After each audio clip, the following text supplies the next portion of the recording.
È stata fatta la più grave accusa e portate anche innumerevoli prove a favore di questa accusa in ambito di politica internazionale mai fatta negli ultimi 70 anni. Una vicenda che ha veramente il potere di lasciare il segno nel conflitto che imperversa in Europa dall'anno scorso.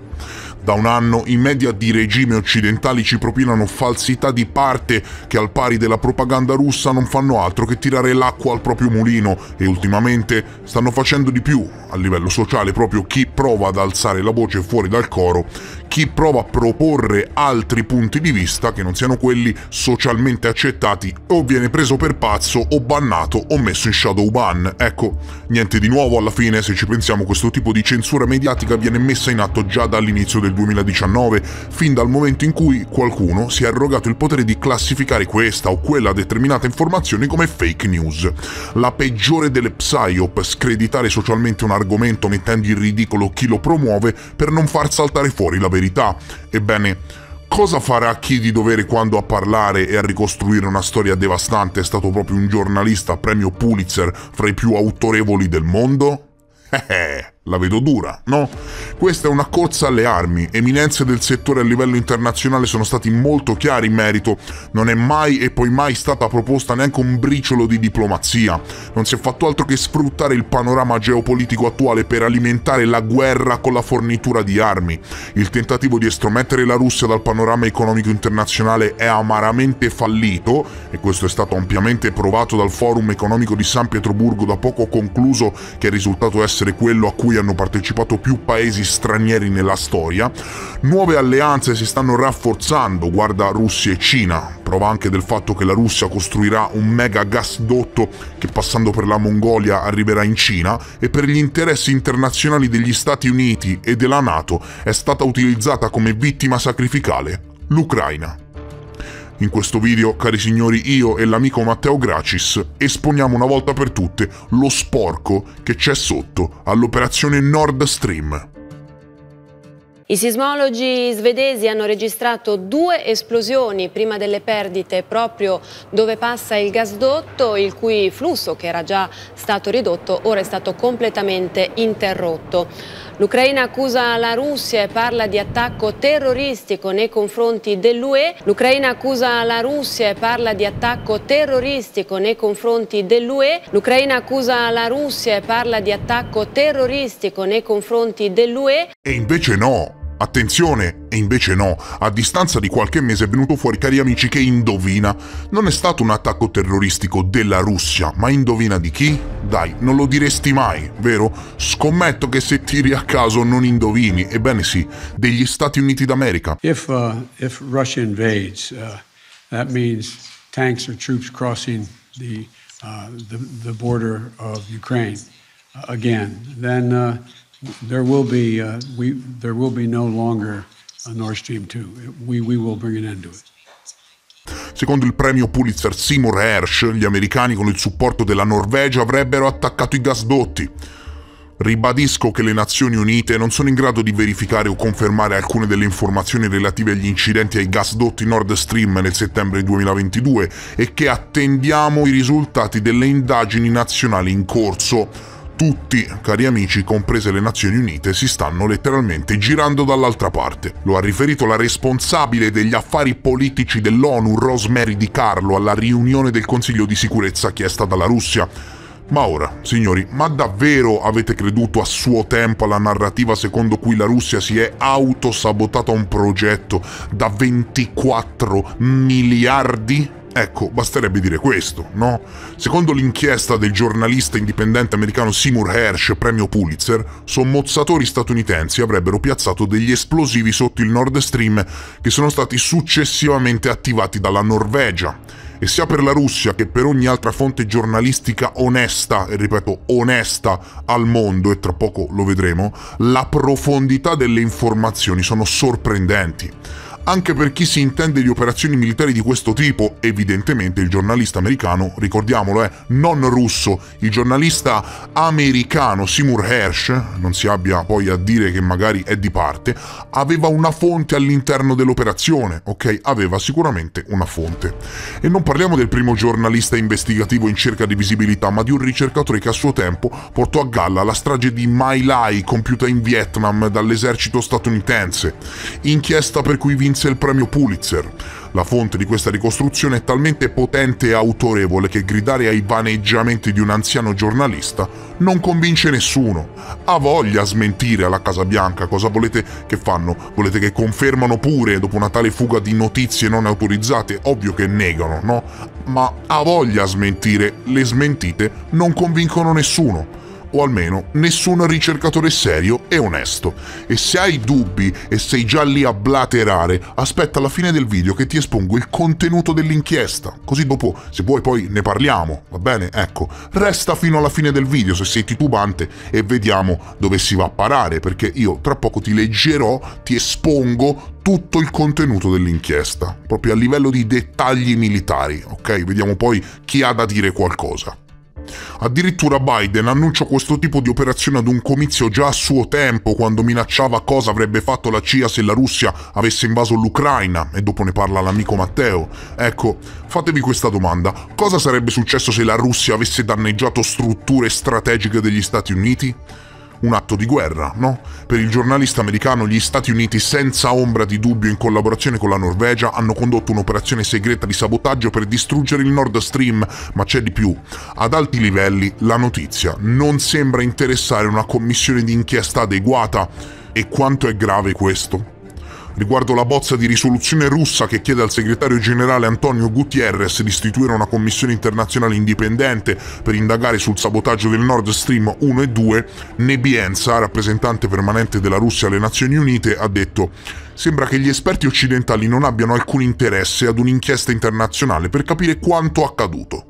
Cosa avrebbero fatto, e ripeto la domanda, gli Stati Uniti d'America se la Russia o chiunque altro avesse sabotato illegalmente strutture strategiche? Di sicuro non si sarebbero limitati a richiedere un'inchiesta pubblica, no? E invece i russi sono stati anche troppo diplomatici al riguardo. La Russia infatti aveva chiesto il 17 febbraio una riunione del Consiglio di sicurezza dell'ONU sul sabotaggio del Nord Stream 1 e 2 del settembre scorso, proprio dopo aver appreso l'inchiesta del giornalista Seymour Hersh.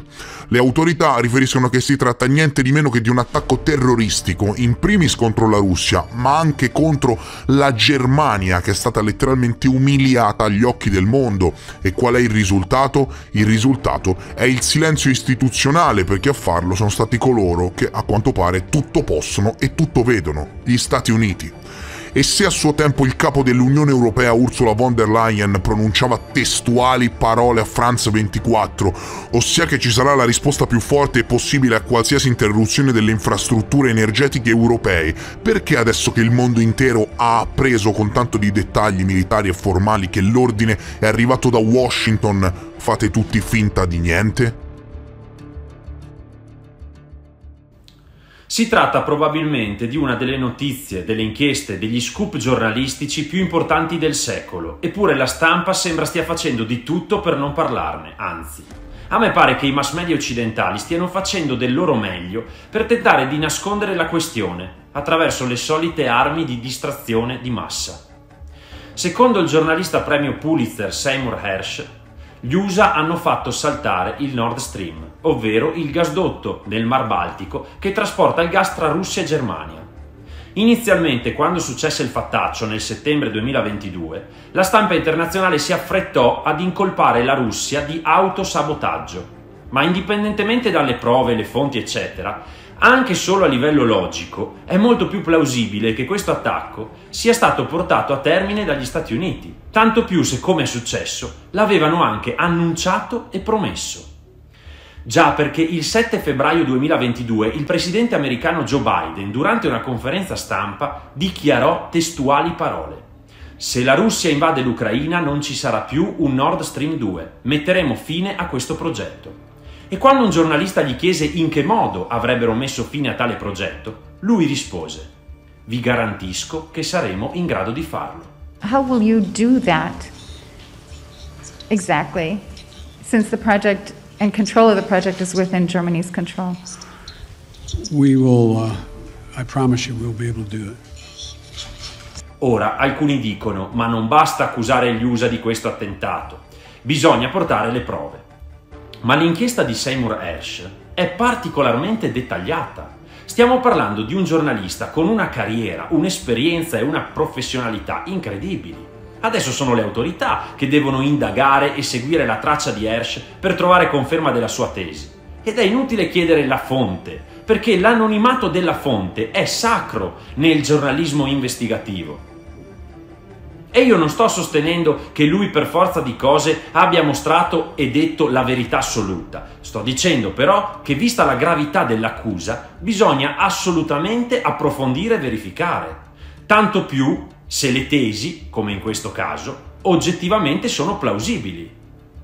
Perché signori, se fosse come ricostruito dall'indagine in questione, si tratterebbe di un fatto di una gravità inaudita. Il sabotaggio al Nord Stream 2 sarebbe potuto essere il casus belli perfetto per l'inizio di una nuova guerra mondiale e nucleare. Gli Stati Uniti avrebbero attaccato non solo la Russia, ma soprattutto l'Europa, a partire dalla Germania. Ma ci rendiamo conto? Immaginate poi per un istante se un qualsiasi stato del mondo avesse sabotato un gasdotto degli Stati Uniti d'America nel loro territorio. Avrebbero scatenato l'inferno in terra. In questo caso invece nessuno dice niente e chi prova a farlo viene zittito. Io stesso qualche giorno fa ho subito l'ennesima infrazione e blocco di un mese del mio profilo ufficiale Facebook per aver condiviso la notizia con la motivazione che il mio post incitava all'odio. E aggiungo ora, ancora una volta i paesi europei, Italia in primis, si stanno dimostrando succubi colonie degli Stati Uniti d'America. 28 settembre 2022. Nord Stream. L'Unione Europea grida all'attacco deliberato della Russia sui gasdotti. Ma soprattutto politico, visto che il principale sospettato è la Russia che attraverso Nord Stream riforniva il gas all'Europa. Guarda che dichiarazioni rilasciava Washington a settembre 2022. Ridicolo evocare gli USA per attacchi al Nord Stream. Sì, come no. Il premio Pulitzer Seymour Hersh, così gli USA hanno fatto saltare il Nord Stream.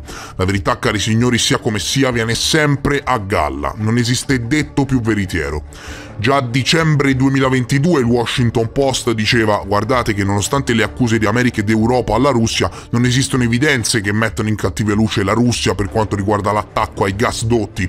Successivamente il premio Pulitzer, con tanto di dettagli e ricostruzioni del sabotaggio, ha riferito che in realtà dietro l'atto deliberato di sabotare strutture strategiche non solo della Russia ma anche della Germania c'erano proprio gli americani. Questo cosa ti dice? Questa è una notizia che mai e poi mai sarebbe dovuta trapelare e per l'osservatore più attento è uno specchio sul modus operandi di queste persone, della CIA e delle altre agenzie di intelligence estere che mettono le mani ovunque possono. Mettetevelo bene in testa. E queste ultime vicende lo provano. Creare il cattivo da perseguire è la loro specialità. Pilotare le informazioni e farti letteralmente credere al contrario, esattamente al contrario della verità, è il loro mestiere. Ed esistono veri e propri reparti dell'esercito statunitense che si occupano di psyop. Tutti ne parlano, no? Ma nel nostro paese è stata adeguatamente esposta la denuncia del giornalista americano? Ecco a voi, direttamente da Substack, la ricostruzione del giornalista che mi appresto a sintetizzarvi. Il New York Times lo ha definito un mistero, ma gli Stati Uniti hanno eseguito un'operazione marittima segreta che è stata tenuta segreta fino ad ora. In queste due prime colonne il premio Pulitzer, signori, si impegna ad esporre da dove sono stati reclutati i sub che hanno poi compiuto questo attacco, e gli specialisti sono stati reclutati dal Diving and Salvage Center della Marina degli Stati Uniti, un corpo oscuro quanto il suo nome che si occupa di addestrare specialisti per tutta una serie di operazioni marittime subacquee, tra cui immersioni tecniche, far saltare in aria piattaforme petrolifere straniere, intasare le valvole di aspirazione delle centrali elettriche sottomarine e distruggere le chiuse sui canali marittimi cruciali. Il centro di Panama City, che vanta la seconda piscina coperta più grande d'America, è stato il luogo perfetto per reclutare i migliori e i più taciturni diplomati della scuola sub che l'estate scorsa hanno svolto con successo quello che erano stati autorizzati a fare a 80 metri sotto la superficie del Mar Baltico. Secondo una fonte diretta, e ripeto diretta, della programmazione operativa del tutto, lo scorso giugno i sommozzatori della Marina americana, operando sotto la copertura di un'esercitazione NATO di metà estate ampiamente pubblicizzata, nota come Baltops 22, hanno piazzato gli esplosivi a distanza che 3 mesi dopo hanno distrutto 3 dei 4 gasdotti Nord Stream. Quindi, capito? Avevano già piazzato le cariche durante l'addestramento Baltops 22. 2 dei gasdotti, noti collettivamente come Nord Stream 1, fornivano alla Germania e a gran parte dell'Europa occidentale gas naturale russo a buon mercato da oltre un decennio. Una seconda coppia di gasdotti, chiamata Nord Stream 2, invece, era stata costruita ma non era ancora operativa. Ora, con le truppe russe che si ammassavano sul confine ucraino e la guerra più sanguinosa in Europa dal 1945 incombente, il presidente Joe Biden ha visto i gasdotti come un veicolo per Vladimir Putin per utilizzare il gas naturale come arma per le sue ambizioni politiche e territoriali, e per questo ha deciso di farli saltare in aria, cercando di incolpare poi la Russia stessa, innescando ulteriori risentimenti e tensioni, come se fosse stata la Russia ad aver ingaggiato un attentato contro l'Europa. Ma non era così. La decisione di Biden di sabotare gli oleodotti, spiega l'inchiesta, è arrivata dopo più di 9 mesi di dibattiti altamente segreti all'interno della comunità della sicurezza nazionale di Washington su come raggiungere al meglio tale obiettivo. Per gran parte di quel tempo il problema non era se portare a termine la missione, ma come portarla a termine senza avere la minima idea di chi fosse il responsabile. Nella pubblicazione che state guardando viene raccontato proprio questo. Hanno fatto in modo e maniera che l'operazione della CIA risultasse anonima, ok? Completamente anonima. Hersh scrive quanto segue. C'era un motivo burocratico vitale per affidarsi ai diplomati della scuola di immersioni del centro da Panama City. I sommozzatori in questione erano solo della Marina e non membri dello Special Operation Command americano, le cui operazioni segrete dovevano essere riferite al Congresso e informate in anticipo alla leadership del Senato e della Camera. L'amministrazione Biden stava facendo, signori, tutto il possibile per evitare fughe di notizie, poiché la pianificazione è avvenuta alla fine del 2021 e nei primi mesi del 2022. E cari signori, Hersh espone il cosiddetto programma canaglia della CIA, che ha utilizzato uno specifico corpo della Marina che per un motivo burocratico vitale non doveva comunicare con il Congresso né con la leadership del Senato, ed ecco fatto che nessuno sapeva niente. E questo era vitale che nessuno sapesse niente, perché un'azione ostile riconducibile all'amministrazione Biden avrebbe violato le promesse degli Stati Uniti di ridurre al minimo il conflitto diretto con la Russia, cosa che non stanno facendo e non hanno mai fatto. Anzi, questa è la prova schiacciante che non hanno mai fatto altro che alimentare il conflitto usando come vittima sacrificale proprio l'Ucraina. Fin dai suoi primi giorni, spiega Hersh, il Nord Stream 1 è stato visto da Washington e dai suoi partner antirussi della NATO come una minaccia al dominio occidentale. La holding dietro di essa, Nord Stream AG, è stata costituita in Svizzera nel 2005 in collaborazione con Gazprom, una società russa quotata in borsa che produce enormi profitti per gli azionisti, dominata dagli oligarchi noti per essere alla mercé di Putin.